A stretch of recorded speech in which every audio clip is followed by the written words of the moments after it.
Meditation Master JinBodhi's Dharma teachings. Chanting for our mothers.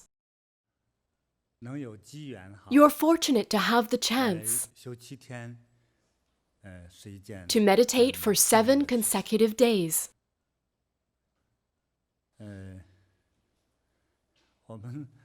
In your life so far, no matter how old you are, have you ever taken a week to elevate the level of your consciousness and get to know yourself and the world?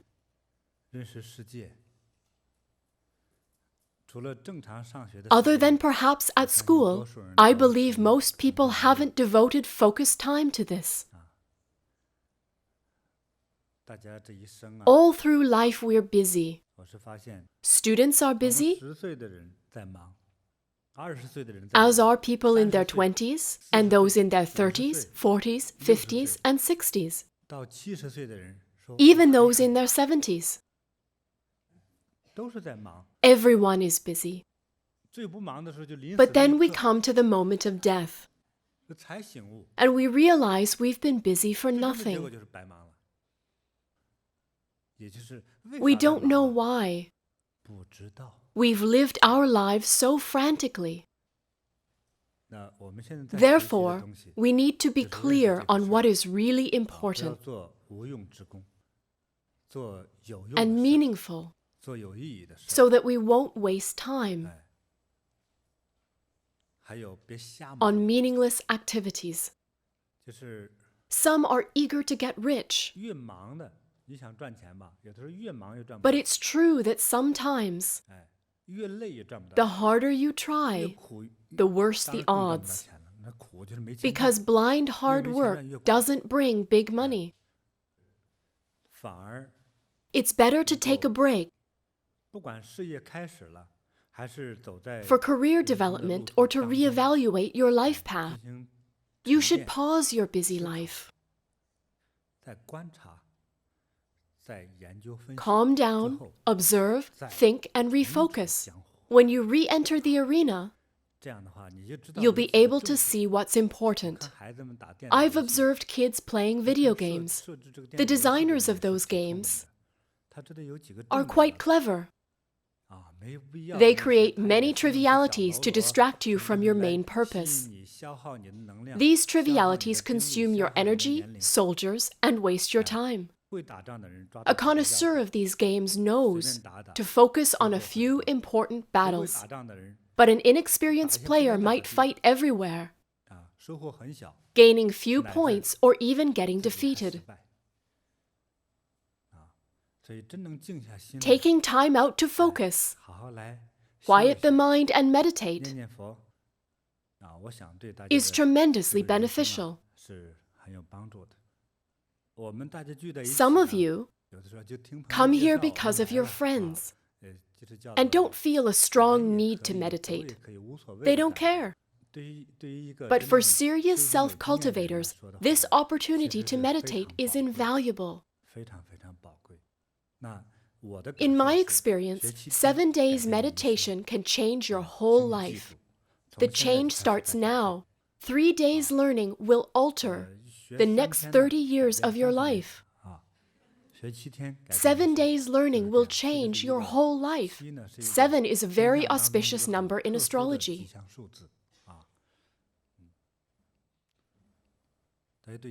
Do you have any understanding of the number 7? So, 3 plus 4 makes 7. Correct. 6 plus 1 also makes 7. Right? 4 plus 2 also makes 7. In fact, no? You forgot to add me as a number. I see many hands waving. No, I'm not stupid. I correct my mistakes. The number 7 is magical, like the famous Monkey King. I see many people can barely sit still. They're laughing so hard at my jokes. Wonderful. Life is so wonderful. Really, 7 days of meditation will change your life. What I'll give you is information with secret codes. Whether you can decode the information depends on your luck and karma. If you understand my message, it means you've accumulated enough good karma. Once you understand my message, your life starts to improve. It will get so good that you won't believe it. It'll exceed your expectations. Your destiny is often expressed in numbers in the fortune-telling method. One ancient way of fortune-telling in China is the bone-touching method. Have you ever heard of it? It goes like this. You pay the fortune-teller, then he says, "Give me your hand." He touches your hand and arm. By touching you, the fortune-teller claims to know how much your life is worth. He might say, "Your life is worth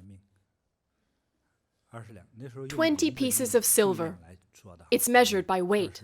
A life worth just 20 pieces of silver, what kind of a life is that? To the next person in line, he says, "Your life is worth 150 pieces of silver." Then he touches the next client's arm and says, "Why, your life is worth 1 piece of silver." That client would be very poor, without money, a house, or land. He would likely be unmarried. He would have to work hard just to survive. Wealth would always elude him. If we use numbers to express our expectations from life, say you think your life is worth $3 million, meaning you want to earn that amount. If this is your dream, to earn $3 million, that means you don't have $3 million yet, right? If you have such a dream, what you have is likely less than 30,000. You're poor at the moment. But if you study hard here at the retreat, if you develop insights, you could earn more than $30 million, more than you've ever dreamed of. You may wonder why. This is Buddhadharma. This is the secret in Zen. Also, this is linked to me. My name is JinBodhi, and Jin means gold in Chinese. Gold brings money. When you learn from me, money will find you.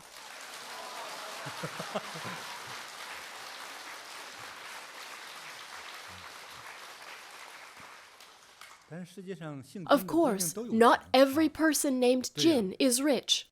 You may know a Jin who is poor. That's because he is not awakened. Many people beg for food while holding a golden bowl. Everyone has a different opinion. Whether you can get the message depends on your karma. If you feel you are short of good karma, I'd like to teach you a method to make up for that. Does anyone know this method? It's generosity and self-cultivation. Another quicker way would be to attend classes taught by people like me. You'll awaken by listening to what we have to say. Even if you are a slow learner, persistence will lead to success. Study hard, practice your skills, and you'll improve. A good way to increase your positive karma is to give and self-cultivate more, and hear wise people's words.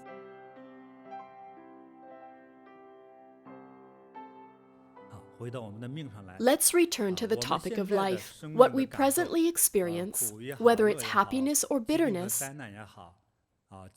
financial pressure or emotional ups and downs, is what we ought to experience. Even if you deny it, you're still experiencing it. Whether it should happen or not, it is happening. Whether you like it or not, it is happening. It's hard to explain logically. Is there a way to prevent it from happening? Yes, there is. And I know this way is effective. The method is pray for our ancestors, those who gave us DNA, and transfer merits to them.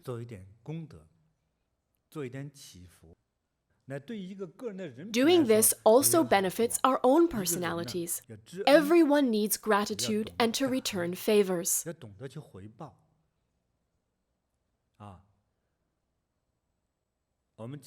Take our parents as examples.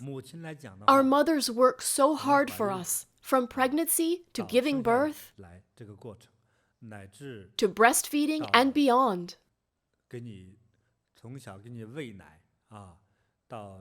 They are dedicated to their children day and night.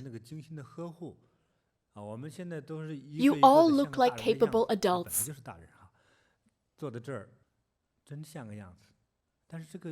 But when you were young, your life would have been in jeopardy without mother's constant care. A child often overlooks their mother's dedication, since the child lives daily in maternal care and love. This constant care and love doesn't seem to impress a person, like a helping hand offered by a stranger. We often take for granted something that has been readily available, and we don't give credit to such constant help. If a stranger has helped us, we're deeply touched. A person with good karma cherishes everything and returns favors. Many animals, according to my inexpert opinion, the herbivore animals, such as deer, sheep, cows, animals with round hooves, they kneel to suckle. Elephants do the same. Have you seen this in animal documentaries? A young animal must feed on mother's milk to grow. It can't eat grass until it's reached a certain age. It kneels down to suckle milk from its mother. And this kneeling pose seems to express gratitude to its mother. The animals don't kneel to express gratitude to their mother. Their kneeling action is part of nature's phenomena. As a human being, I believe our morality shouldn't sink below, but rather exceed that of animals. We need to understand and express our gratitude for our mothers. I remember a Chinese opera based on an old story. A young man ranked #1 in the imperial exam.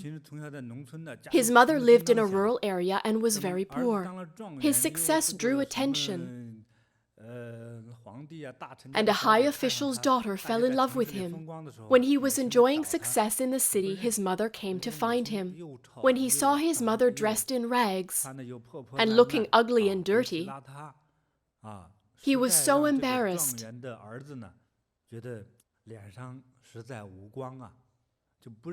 that he insisted he didn't know her. Some bystanders couldn't bear to watch and thought the young man was cold-hearted. They asked him to calculate the cost of his mother's milk. During that period in history, there wasn't much cow's milk produced in China. If a mother didn't feed her baby, the baby would starve. The young man saw his fault, and he apologized to his mother. He realized that vanity had overtaken him, that he had lost basic morality. There's a Chinese saying, "A son doesn't abandon his ugly-looking mother, and a dog doesn't abandon a poor owner." Many of us don't repay our parents enough. My parents have both passed away, and I regret I didn't repay what they gave to me. What I did for them can't be compared to the great love they gave me. They loved me unconditionally, yet I behaved selfishly and narrow-mindedly. Despite rising to Buddhahood, I can't even be regarded as a good human being. This is how I feel. I hope you'll draw lessons from this and think about what you've done for your parents. Consider whether you've given your mother any sincere, unconditional gratitude, not self-serving gratitude. Some people buy extravagant birthday gifts for their mothers. They compete with others asking, "What did you buy for your mom's birthday?" The gift must look good, serving as an advertisement of their worth as a daughter or son. We've all taken such hypocritical actions, and it's not the worst thing. Some people don't even do that. They think, I'm married and have my own family to raise. My life has little to do with my mother. This is how some people think. Do you want my opinion? These people are heartless. Yes, this is what I think. How would you be able to make friends? Why do you cherish your spouse? On what basis? Is there any true love apart from bodily desire? When faced with a crisis, you would be the first to run off. It's hard to live with a heartless person, and don't pick such a person as a friend. If they can be heartless to their parents, how would they treat friends? They'll keep you as a friend only if they can use you. I hope my words make everyone think. You may feel hurt, but you need to be hurt by the thorn of truth. Let me explain how your illnesses come into being and why you have so many troubles. First of all, you forgot to respect and love your parents. Many diseases and difficulties in life are caused by a lack of morality, familial loyalty, and fraternity. You are heartless and experience the punishment, even when your parents are still alive. After your parents have passed away, these negative results will increase. You may not agree with me immediately, but consider my words. I spoke about how a person's facial features are linked to their circumstances. If a person's nose leans to the left, they may have lost their father at a young age. If their nose leans to the right, they may have lost their mother. If a woman's nose is obviously not in the middle of her face, she could have lost her husband when she was a young woman. Why do we have so much disappointment in life? Why do major life events show up on our faces? Do facial features reveal destiny? Those major life events will naturally affect the mapping of fate. If your own parents carry resentment toward you, how could your life be smooth and happy? For instance, if your mother is ill but you don't visit her, even though you have the time, maybe you prefer to spend time on your own enjoyment. You make up an excuse. You may say, I've lost my job and I'm looking for another one, so I don't have enough money to visit you, Mom. Your lie will become reality. Another typical excuse is, Dad, sorry you're sick, but I've broken my leg, so I can't visit you. That liar will break a leg within 3 years. Believe it or not, I've seen this happen. I didn't read about this. I saw it firsthand. I meet a lot of people, and I receive information from everyone. What we experience today is directly related to our ancestors, especially our parents. Sometimes siblings ask for favors to be repaid, but parents never do. You've chanted a lot for your fathers during this class. Now I ask you to chant for your mothers. Chant with your sincere heart.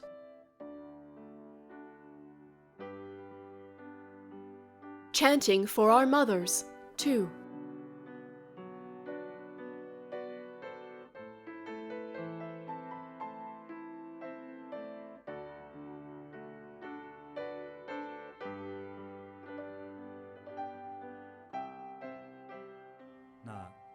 For our own benefit, and to be a moral person, we need to be grateful to our parents. While chanting for our fathers, we recall the good things they have done for us. When chanting for our mothers, however, we couldn't recall anything of our mothers because we've taken them for granted. From the day you were born, your mom always served you, feeding you breast milk or formula. You've taken her for granted. When a baby opens his eyes, he sees his mother feed him. A happy baby knows the environment provides for him. And it's easy to take this for granted. A lot of people only realize what they've lost when their mother passes away, suddenly flooded by emotion. They are gripped by sadness. This is the blood tie. A mother goes through difficulty in order to raise her children. Yet some people can't even find the motivation to pray for their mothers. They don't feel it's necessary to chant seriously or to chant at all. I don't know about your mothers, but I want to talk about mine. My mother, in my memory, only did one thing: work to serve her children. Thinking back, I was a lazy and playful child who didn't know about anything. And I feel regret about that now. What job did my mother do? I'm not sure what she did when I was a baby. But as I remember it, she was a loader and unloader on construction sites. A very strong man. A man with big muscles.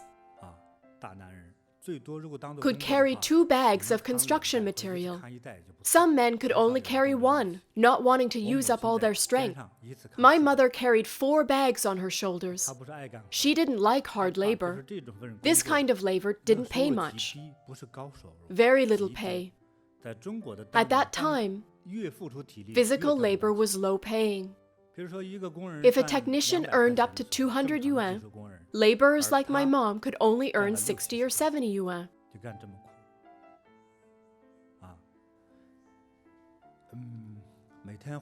Every day she came home wearing sweat-soaked clothes. And the next morning she would still get up early to wake me up for my meditation practice. She slept only a few hours a day. After a quick lunch, she would nap on the ground, falling asleep instantly. When money was scarce, she did what an average person would reject because of embarrassment. She bought a cart for 50 yuan and used it to collect recyclable, reusable stuff from dumps. She sold the stuff for a few yuan. Qinghai, where we lived, is a high plateau, and roads are hilly and uneven. It was even difficult to pull an empty cart on those roads. And she was no longer young. She suffered from severe coughing as a child, a result of permanent hunger. She often coughed even when she sat and did nothing. Yet she did all those hard jobs to raise her children. Her story may sound ordinary and dull. No matter what, she is gone. Normally,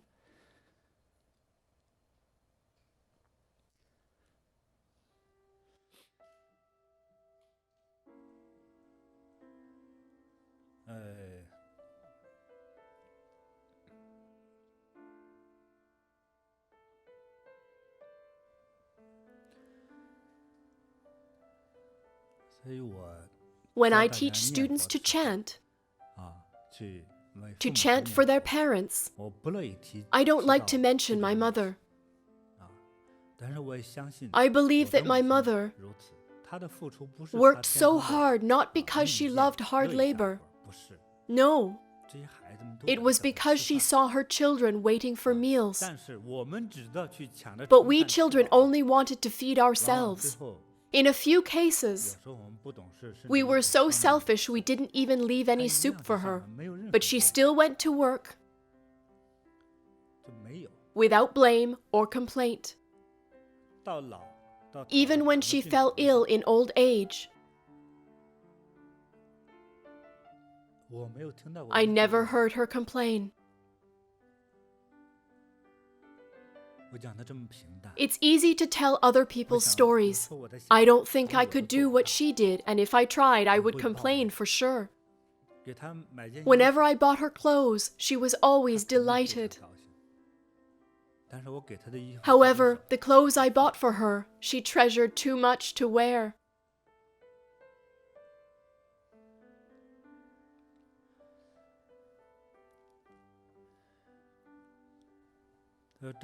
Sometimes my brother didn't return home for a few days, and she was too worried to sleep. She would ask my kung fu master to sense my brother's whereabouts. She would also go to a blind fortune teller to ask if her son was in danger and what direction to look.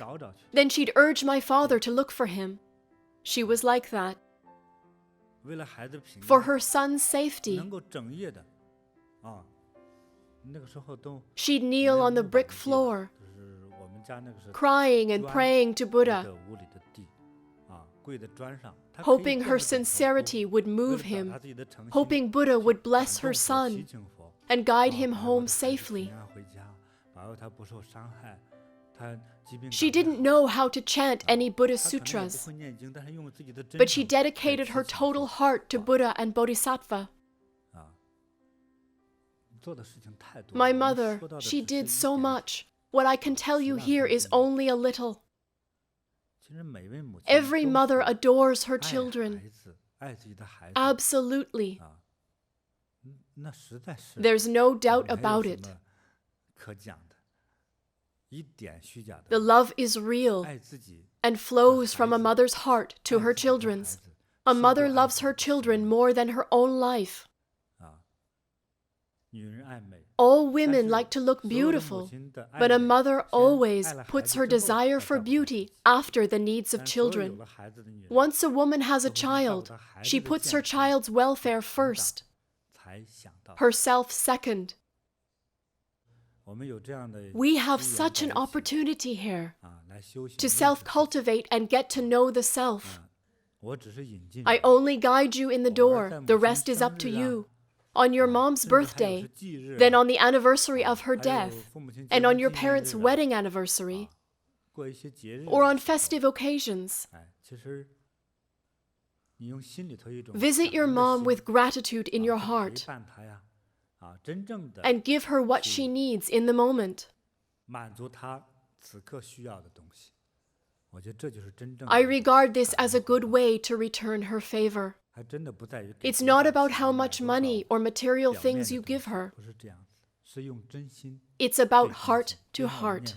The heart is open, like when we pray. If you have your own child, you know how parents love their children, checking every detail to ensure their children are happy. Parents sacrifice themselves, not fearing the toll of hard work on their youth, even give their lives for their children. Actually, their stubbornness means they don't hesitate to sacrifice themselves. They seem to see their children as extensions of their own lives, and they love them more than themselves. They dedicate their lives to their children's welfare. Such are parents. So with regard to our DNA, the inherited karma, there's one way to change our karma, and that is to repay the love our parents gave us. Our parents are Buddha and Bodhisattva in our lives.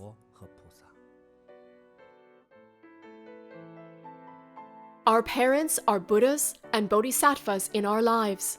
If we want to change our karma, hence change our life, start to repay the love our parents gave us.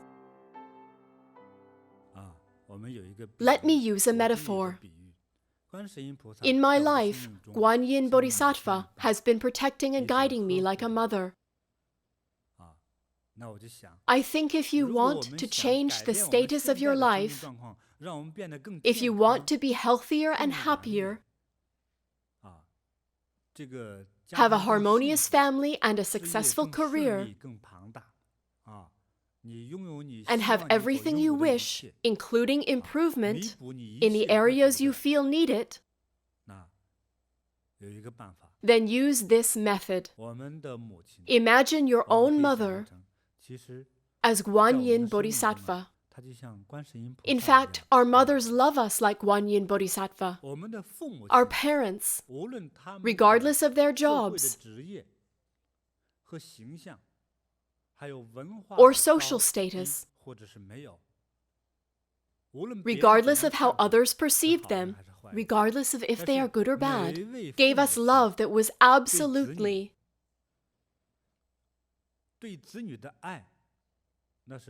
sincere and real and unconditional. Sometimes it happens that, for instance, a younger brother has become wealthy, and his older brothers or sisters want a share of his fortune. So they remind him of the favors they did for him. Say how they saved his life when he was seriously ill. And they indicate that it's time for those favors to be returned. Is it right? However, parents are not like this. When their children need help, they give everything to help them. Once their children become successful, parents don't demand anything back. They don't try to calculate the effort it took to raise you, how much that effort is worth now. No, normally parents don't do this. Your siblings might want something back from you, but your parents won't. Now, for the sake of ourselves, let's chant for our mothers who gave birth to us, who have dedicated their lives to us. Let's chant and pray for them. Pray for the mothers who are still alive. Pray they will be healthy, happy, beautiful.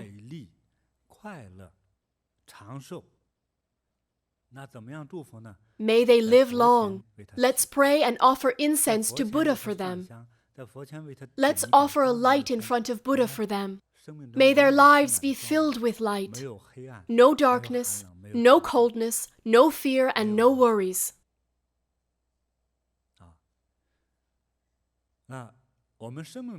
Our mothers are like Guanyin Bodhisattva to us.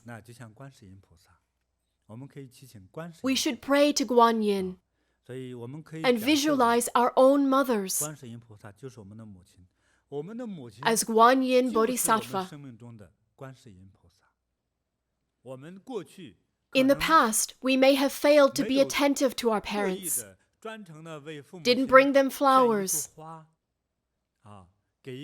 didn't hug them or say, "I love you." Chinese people are shy about saying, "I love you." Perhaps we've never brought them a present. Never. After we got married, we might have bought them gifts out of vanity to show off. Conversely, our parents' love has never been fake. So our parents must be happy before we can be better off ourselves. Let's pray for our mothers. May they be surrounded by everything wonderful. For mothers who have passed away, may they rise to the eastern lapis lazuli land, forever free of affliction and death,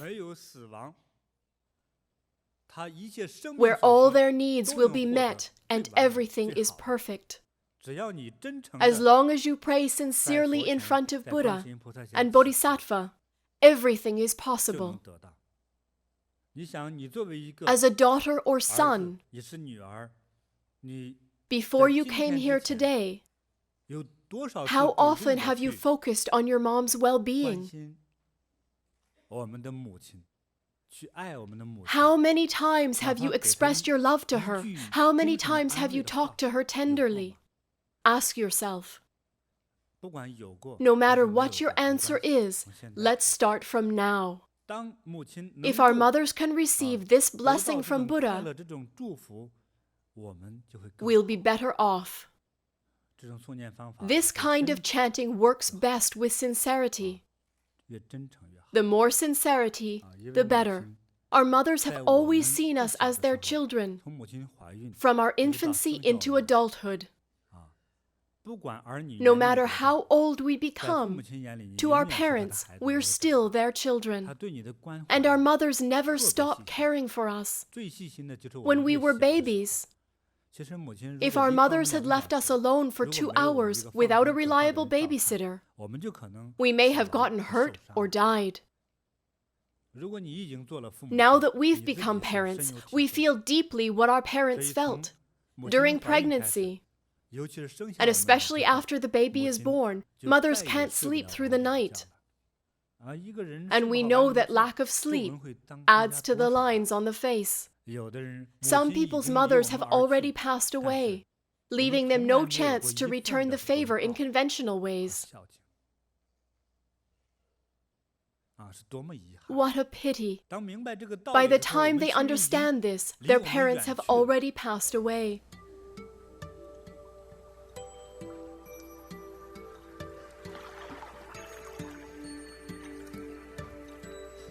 Let's start chanting and praying silently.